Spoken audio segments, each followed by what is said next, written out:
Kasus suap vonis bebas Ronald Tanur di Pengadilan Negeri Surabaya, juga kasus suap vonis lepas korporasi terdakwa kasus korupsi pemberian fasilitas ekspor crude palm oil, CPO yang melibatkan Wilmar Group dan sejumlah korporasi lainnya menjadi gambaran betapa buruknya wajah peradilan di Indonesia.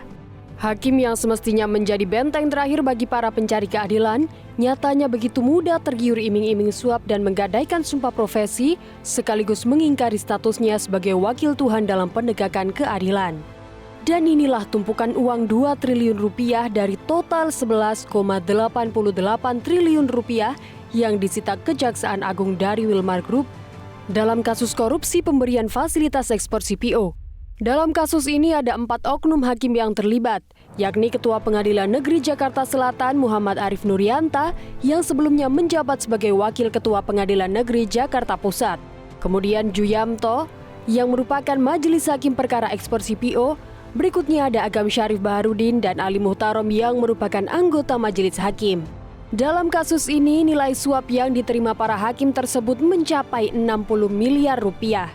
Prihatin dengan banyaknya hakim yang tak tahan godaan suap, Presiden Prabowo pun memutuskan untuk meningkatkan gaji hakim hingga 280%.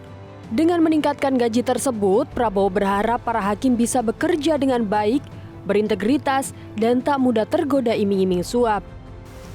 Saya perintahkan menteri-menteri saya ingin naikkan gaji seluruh hakim di Indonesia.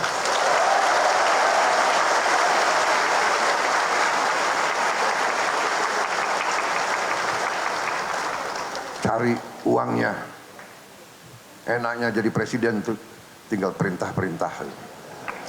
Yang pusing menteri-menteri, terutama menteri keuangan. Saya minta dinaikkan, datang ke saya, segini Pak, kurang.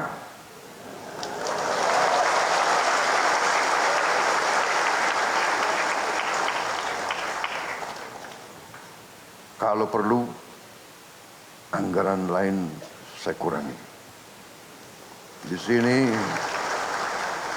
Di sini ada Panglima TNI dan ada Kapolri. Kalau perlu anggaran TNI dan Kapolri saya kurangi.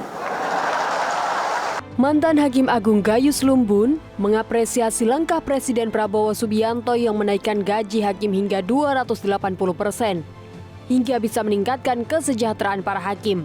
Meski demikian, Gayus menilai kenaikan gaji tak ada korelasinya dengan integritas hakim. Pandangan yang sama juga disampaikan pakar hukum pidana yang juga mantan hakim, Asep Iwan Iriawan. Asep menyebut kenaikan gaji hakim hingga 280% tak menjamin perbaikan peradilan di Indonesia. Hubungan integritas dengan gaji dan upah itu tidak nyambung. Saya seringkali mengemukakan para pakar, para pengamat yang mengatakan dengan gaji naik ini maka ada integriti. Integritas itu byborn ya, karena dia memang menjadi hakim itu sebuah cita-cita yang tinggi. Kalau cita-cita yang tinggi tidak ada integritas kaitannya, nggak digaji pun dia antar bekerja kalau itu memang integriti. Integritas itu jangan diukur ya dengan nilai uang, karena bagi mereka yang punya integritas uang nggak jadi masalah, kan itu ya pilihan ya bagi mereka nih yang mulai Juli ini Pak Nugroho, Bu Alte Birtinaho dan beberapa hakim yang akan melaksanakan tugas Juli itu orang-orang punya integritas. Nah itu sebenarnya parameternya gampang ya. Jadi tunggu mereka nih sebulan 2 bulan, nah mereka setidaknya mengadili teman-temannya sendiri yang ditangkap Kejaksaan Agung kan. Nah ketika mereka mengadili, apakah kan output kinerja itu dalam hakim adalah vonis. Ya vonis itu pertanyaan sederhananya apakah putusannya adil nggak? Untuk meningkatkan integritas hakim dinilai perlu adanya upaya serius untuk membangun karakter, membudayakan rasa syukur, hingga penegakan hukum. Tim Liputan, Metro TV. Jelajahi cara baru mendapatkan informasi. Download Metro TV Extend sekarang.